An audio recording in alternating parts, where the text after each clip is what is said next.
1, 2, 3, come on!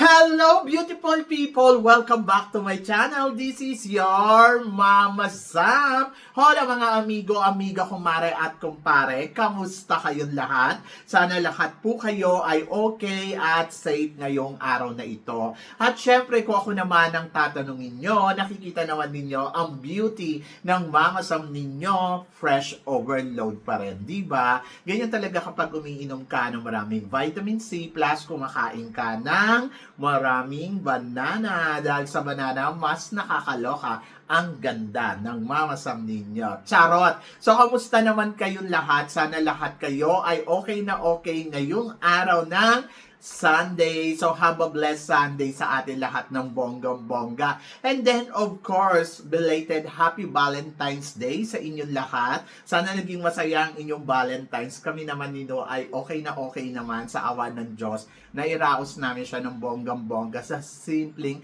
celebration. Ay nako, kung alam lang ninyo, napakatipid, napakasimple. Kasi doon lang naman kami sa budget namin, na kaya namin. Pero kung paano namin pabobonggahin yon, sa amin na lang yon. Charot!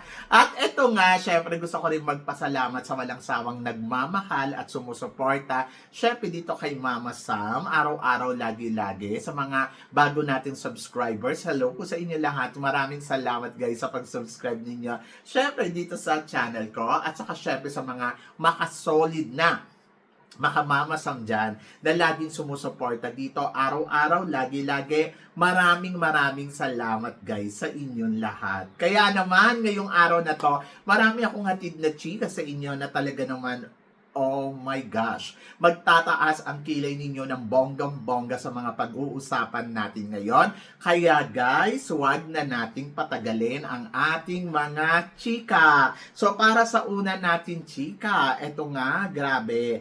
Malapit na natin malaman kung sino nga ba ang magiging official candidates ngayon dito sa Miss Universe Philippines dahil bukas na magaganap yan. Talagang pasabog ang kanilang revealing dahil may mga ilang kandidata pa na hindi mo pa alam na kasali sila dito.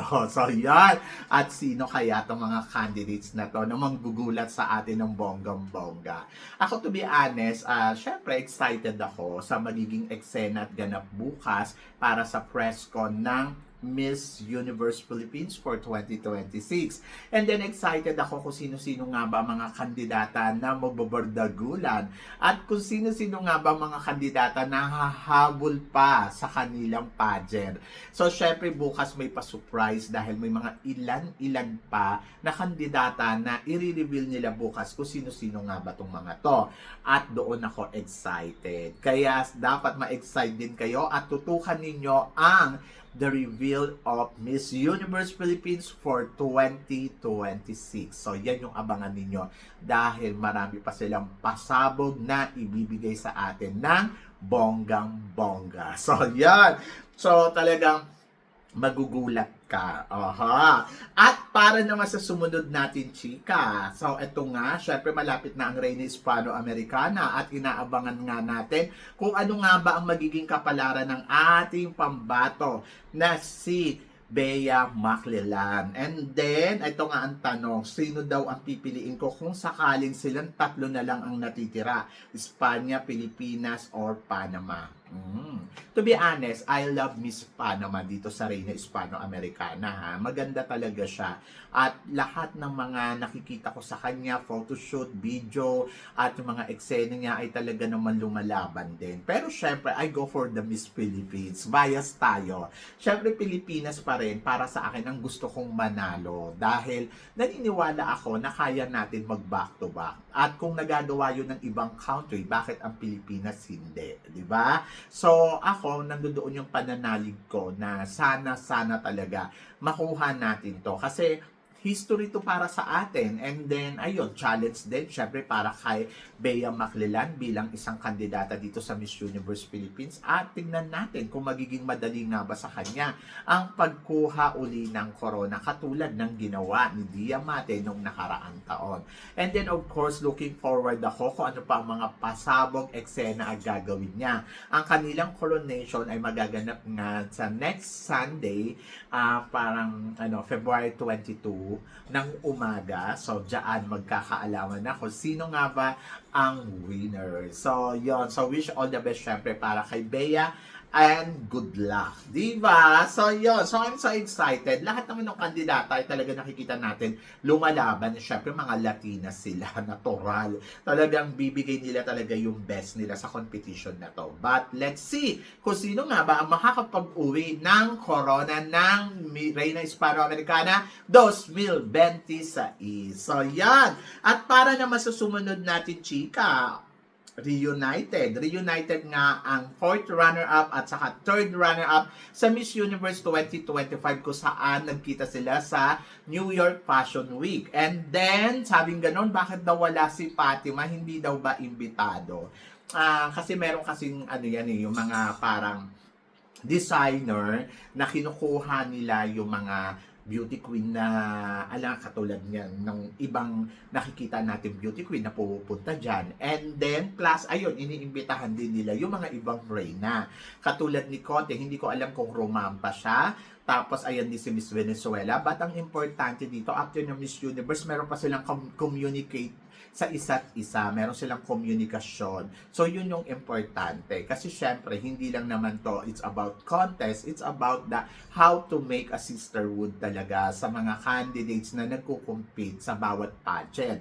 And then, ayan, nakikita natin na they are nice to each other. They are missed to each other. So, yun yung bongga doon.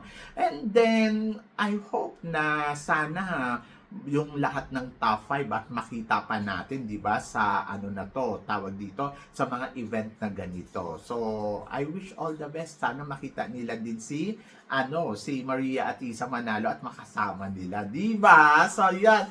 And congratulations, syempre, kay Cote at Venezuela na naimbitahan sa New York Fashion Week. Ang bongga niyan. At pero itong sumunod na chika, mas bongga. Dahil syempre rematch para kay Bella Ismael at April Smith. Dahil minsan na sila naging kandidata sa Miss Universe Philippines way back 2020 at ngayon andirito sila sa competition after 6 years. So talagang magre-rematch sila para sa kanilang laban sa Miss Universe Philippines. Last time na naglaban sila, first runner-up si Bella Ismael at eto naman si April Smith ay naging top finalist niya. Finalist o semi-finalist. So, yon. And let's see ngayon taon na to kung silang dalawa ba ay makokoronahan ng iba't ibang corona ng Miss Universe Philippines na ino-offer. Kung tatanggapin ba nila yung ibang crown. And then, tignan natin kung si Bella Ismael na nga ba ang susunod na Miss Universe Philippines. Ako para sa akin, why not? Maganda naman si Bella Ismael at malakas din talaga ang laban. At ganun din si April Smith. Sabi ko nga si April Smith, sana makuha niya supranational kasi di ba hindi pa tayo nagtatry sa supranational na Black Beauty. Kung na-try na natin sa ibang pageant katulad ng Miss Universe, Miss Eco, why not naman sa supranational? Malay mo, siya pala ang hinihintay na ikatlong reyna. Ikalawa pa lang. Ikalawang reyna para sa supranational from the Philippines. Di ba? So, hindi natin alam. Diyos ko, pag inayusin mo naman si April Smith, lalo gumaganda, di ba? Kaya good luck kay Bella and good luck kay April Smith. Malaki talaga yung pananalig ko sa kanila kasi mga palaban. Yan. Speaking of palaban, pambato ng Aklan, umaariba na ng bonggang-bongga. Talagang hindi na talaga maawat si Imelda sa mga eksena at pasabog niya. Hindi pa man nagsisimula ang Miss Universe Philippines, ramdam mo na talagang nagpaparamdam na siya ng bonggang-bongga. to be honest, kung ganda ang pag-uusapan, maganda naman talaga si Imelda. Gusto ko yung beauty niya. And gusto ko yung kulay niya ngayon kasi talagang pinaghandaan niya yata at yung transformation niya, di ba? Nararamdaman natin na talaga ready siya for the competition. And then, ayun, gusto ko yung pasabog nila yesterday na may pa-cherry-cherry pa. Grabe yung kanyang glam team. Talagang magaling at marunong lumaban, di ba? So dito pa lang impressive na yung kanyang pa-eksena. Pero syempre, mas inaabangan ko kay Imelda kung paano nga ba niya ipapanalo ang aklan sa competition ng Miss Universe Philippines. At higit doon, kung ano nga ba ang pagbabago na makikita natin sa mga magiging eksena niya sa laban niya dito sa Miss Universe Philippines ngayong taon na to. So looking forward ako sa more paandar, more eksena, at more pasabog ng kanyang glam team para sa kanya. And then let's see kung ano nga ba ang corona or makukuha niya kaya ang Miss Universe Philippines ngayong taon na to. So sabing gano'n, ano nga ba talaga ang dapat na corona para kay Imelda? Kung hindi Miss Universe Philippines, I think pwede naman siya Supra kasi yung Supra kasi tumatanggap ng overage tapos tumatanggap sila ng married woman and then I think swak na swak siya doon. Kung kaya nang manalo ng Miss Universe, why not? Diba? So malay naman ninyo mabigyan ng chance ang laban ni Imelda at maging Miss Universe Philippines. Pero ikaw ang tatanungin ko, nakikita mo nga ba na kaya ni Imelda manalo ng Miss Universe Philippines para sa aklan? So please comment below. So yan. So good luck, di ba? Yun lang talaga yung masasabi natin. So para sa sumunod na chika, back to back for the crown, sabing ganon, para sa Taguig. Taguig remain a powerhouse in Miss Universe Philippines 2026. Isa ang Taguig sa masasabi natin na talagang malakas at lagi sila nakakatungtong sa top 5, lalo na sunod-sunod na laban nila, di ba? At ayun na nga, hinihintay na lang natin kung kailan sila mananalo ng Miss Universe Philippines. Pero ngayong taon na to, isang malakas na kandidata talaga ang masasabi ko na ay nako, hindi mo po pwedeng isnabin dahil naniniwala ako kung nung nakaraang taon nakuha natin ang supranational, di ba? Kung nakuha ng ng Taguig ang supranational, maaari ngayong taon na to ay universe na ang makuha nila. So ako para sa akin kay Bella Ismael, kung willing talaga siya na kung mag-compete sa ibang pageant, like example, kung available siya sa lahat ng pageant, pwede siyang mag-Miss Cosmo, pwede siyang mag-Supra, pwede siyang mag-Miss Universe, why not, di ba? So, try niya. So, ako para sa akin kasi noong 2020, parang feeling ko, dapat nakakuha na siya doon ng corona eh. Kung merong mga ganito, kaso wala ang pinaglalabanan lang doon, universe lang talaga. Hindi katulad ngayong 2026 na may mga ino-offer na ibang crown or title, and then ayun yung maganda doon. Ang tanong ko, willing nga ba siya na mag-compete or willing nga ba siyang umaccept ng ibang crown katulad ni Katrina Ligado na willing, di ba? So naging Miss Supranational. Ngayon, kung sakali man, pwede siyang maging Miss Supranational. And then, why not? I-try niya ang international stage, di ba? So, ako para sa akin, matalino, magaling, at kayang kumabog ng isang Bella Ismael para hindi masayang yung mga laban nila. I think they need to accept another crown maliban sa Miss Universe Philippines. Ngayon, kung mananalo silang Miss Universe Philippines, bongga yan. Kung hindi, kailangan talaga umaccept sila para hindi sayang yung pagbabalik at yung laban nila. At least, di ba, ma-experience man ni Bella na mag-compete sa isang international stage. So, yon, good luck kay Bella and wish all the best. So, let's see kung magba-back-to-back nga ba sila after Katrina Ligado na nakakuha ng Miss Supranational nung nakaraang taon. Hay nako, malalaman natin yan. And then, para naman sa sumunod na chika, eto nga, pinag-uusapan din ngayon, Cebu Province versus Mountain Province. Oh my God, sino nga ba ang mas matindi sa kanila? Parehas silang maganda, parehas silang ex-senadora, at parehas sila talagang masasabi ko, wow, pwede talagang makarating sa dulo ng kompetisyon. So, parehas na na may inire-representang magandang probinsya o lalawigan sa ating bansa. Ako, to be honest, nakikita ko namang malakas ang Cebu Province ngayong taon na to. Sabi ko nga itong kay Nicole Borromeo, kung tatanggap siya ng ibang crown, hindi masasayang yung laban niya. Pwedeng siyang matulad kay Atisa Manalo na after ng universe ay pinadala naman sa Miss Cosmo. Why not? Cosmo is one of the best na rin na labanan para sa mga katulad ni Nicole na makuda, na alam mo yun na may ibubuga, and then plus yung beauty niya, di ba? So, kung hindi man, pwede din siya maging Miss Eco, di ba?